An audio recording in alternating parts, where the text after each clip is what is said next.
Assalamualaikum viewers. Today our topic is valence shell electron pair repulsion theory और VSEPR theory. ये theory बड़ी important है, अक्सर इसमें से क्वेश्चन आ जाता है. फर्स्ट ऑफ ऑल इस theory को देखने से पहले हम छोटी सी डेफिनेशन देख लेते हैं. Geometry of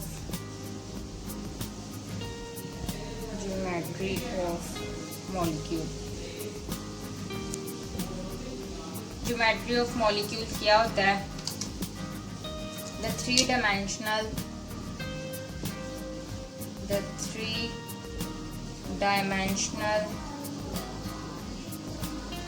arrangement of atoms in a molecule is known as geometry of molecule. क्या मतलब? एक सेंट्रल एटम के गिर्द अरेंजमेंट ऑफ एटम्स, उसे क्या नाम दिया जाता है? Geometry of molecule. Geometry of molecule में हम इसका 3D स्ट्रक्चर देखते हैं. ज्योमेट्री ऑफ मॉलिक्यूल को एक और तरह से भी डिफाइन किया जा सकता है. Arrangement of atoms around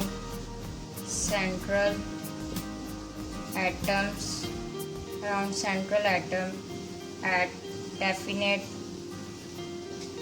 position. अब क्वेश्चन ये है कि हम क्या ज्योमेट्री ऑफ मॉलिक्यूल को प्रिडिक्ट कर सकते हैं?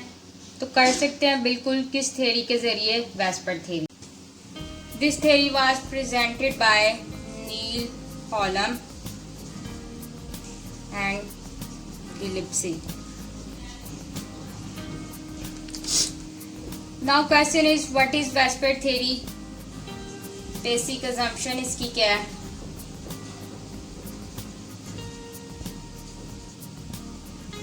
अक्सर क्वेश्चन शॉर्ट क्वेश्चन में भी पूछ सकता है कि what is the basic assumption of Vesper theory?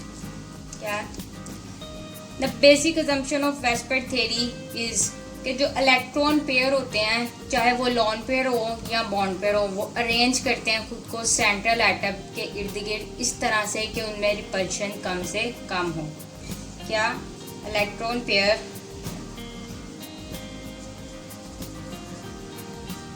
चाहे वो लॉन पेयर है या बॉन्ड पेयर, अरेंज करते हैं अराउंड सेंट्रल एटम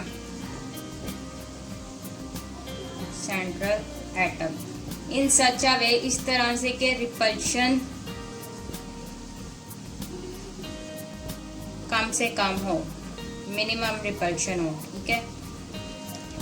अगर इस थ्योरी के नाम की तरफ देखें तो है valence shell electron pair repulsion theory. Valence shell यानी कि आउटरमोस्ट शेल में जो इलेक्ट्रॉन पेयर हैं, चाहे वो बॉन्ड पेयर हैं या लॉन पेयर हैं, वो अरेंज करेंगे इस तरह के रिपल्शन उनमें कम से कम हो. अगर रिपल्शन, बात यह कि अगर रिपल्शन ज़्यादा हो तो क्या होगा? अगर रिपल्शन ज़्यादा होगी तो वो जो 3D स्ट्रक्चर है ज्योमेट्री ऑफ मॉलिक्यूल, वो डिस्टॉर्ट हो जाएगी.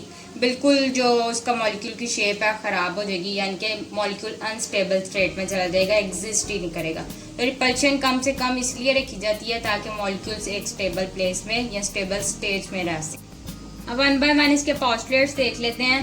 Number 1, both lone pair and bond pair participate करते हैं determining geometry of molecule. यानी कि lone pair और bond pair मिलके किसी भी कंपाउंड या मॉलिक्यूल की ज्योमेट्री को डिटरमिन करते हैं. अगर हम ज्योमेट्री ऑफ मॉलिक्यूल को डिटरमिन करना चाहें तो हम सिर्फ लॉन पेयर की बेस पे या बॉन्ड पेयर की बेस पे उसको नहीं करेंगे, दोनों चीज़ें मिलकर डिटरमिन करेंगी ज्योमेट्री ऑफ मॉलिक्यूल की. सेकंड पॉइंट देख लेते हैं. द इलेक्ट्रॉन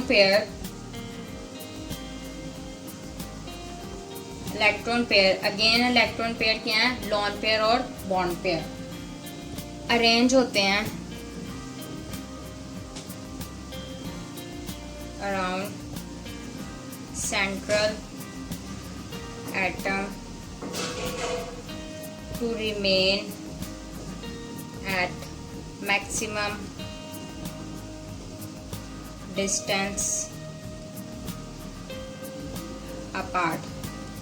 दोनों लोन पेयर और बॉन्ड पेयर एक दूसरे से दूर दूर रहते हैं ताकि अगेन रिपल्शन क्या हो, कम हो, to minimise repulsion.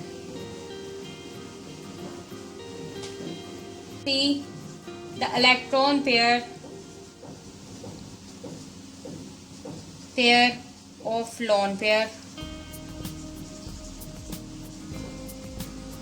occupy more space than bond pair। ये अलग से शॉर्ट क्वेश्चन भी आ जाता है, why electron pair of lone pair occupy more space than bond pair। Lone pair point क्या रहा है कि लोन पेयर हमेशा ज़्यादा जगह लेता है as compare to bond pair. इसकी वजह क्या है, इसके लिए एग्जांपल देख लेते हैं वाटर की। ऑक्सीजन आउटरमोस्ट शेल में 6 इलेक्ट्रॉन्स, इसके साथ बॉन्डिंग करेगा हाइड्रोजन।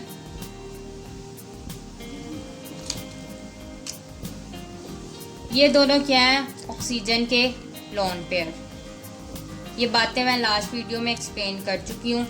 ये क्या है, बॉन्ड पेयर। पॉइंट है कि लोन पेयर ज़्यादा जगह लेता है बॉन्ड पेयर से। ऐसा क्यों है कि जो बॉन्ड पेयर है ना, उसको अट्रैक्ट करता है, दोनों एटम्स के न्यूक्लियर अट्रैक्ट करते हैं इसको, जबकि लोन पेयर को सिर्फ और सिर्फ सिंगल एटम अट्रैक्ट करता है, सिंगल एटम का न्यूक्लियर अट्रैक्ट करता है। जैसे कि बॉन्ड पेयर को ऑक्सीजन एटम का भी न्यूक्लियर अट्रैक्ट करेगा और हाइड्रोजन एटम का भी न्यूक्लियर अट्रैक्ट करेगा, जबकि लोन पेयर को सिर्फ और सिर्फ सिंगल एटम यानी कि ऑक्सीजन का न्यूक्लियर अट्रैक्ट करेगा। क्योंकि अब लोन पेयर पे न्यूक्लियर अट्रैक्शन कम है तो इसका इलेक्ट्रॉनिक क्लाउड ज़्यादा फैला हुआ होगा, और जिसकी इलेक्ट्रॉनिक क्लाउड ज़ाहिर ज़्यादा फैला होगा, ज़्यादा जगह वो लेगा, और जिसके पास ताकत ज़्यादा होती है वो दूसरे को दबा के रखता है, तो ये हमेशा बॉन्ड पेयर को दबा के रखेगा। अगर पूछा जाए सबसे ज़्यादा रिपल्शन किसके दरमियान होती है, तो सबसे ज़्यादा लोन पेयर में, then lone pair bond pair में, और सबसे कम बॉन्ड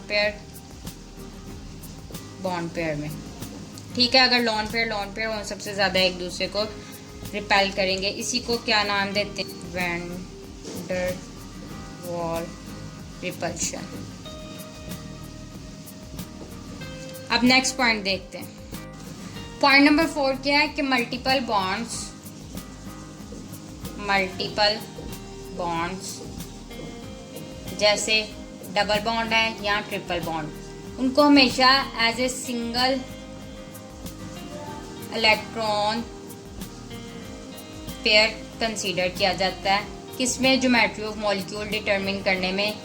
क्या मतलब है कि जब हम ज्योमेट्री ऑफ मॉलिक्यूल को डिटरमिन करेंगे कैसे एक सेंट्रल एटम के इर्द गिर्द डिफरेंट एटम्स अटैच हैं, तो चाहे वो डबल बॉन्ड हो या फिर ट्रिपल बॉन्ड हो, उसे as a single electron pair ही कंसीडर करेंगे इन डिटरमिनिंग ज्योमेट्री ऑफ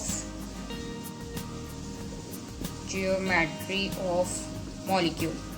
ये इसके पोस्टुलेट थे। अब बड़ा इंपॉर्टेंट क्वेश्चन है, ये एज ए लेंथी क्वेश्चन आ जाता है कि how does VSEPR theory help to predict the geometry और शेप ऑफ मॉलिक्यूल। किस तरह वेस्पर थ्योरी ज्योमेट्री या शेप ऑफ मॉलिक्यूल्स को प्रिडिक्ट करती है। वेस्पर थ्योरी की 3 डिफरेंट टाइप्स हैं, AB2 टाइप, AB3 टाइप और AB4 टाइप। इंशाल्लाह अपकमिंग वीडियो में हम इन तीनों टाइप्स को 1 बाय 1 डिस्कस करेंगे। और आप लोगों ने याद रखना है कि इसकी बेसिक अजम्पशंस और इसका जो पोस्टुलेट्स हैं वो अलग से शॉर्ट क्वेश्चन पूछ लिया जाता है, और बड़ी फ्रीक्वेंटली अक्सर पेपर में ये क्वेश्चन आ जाता है। Till then do subscribe and like our channel. Thank you.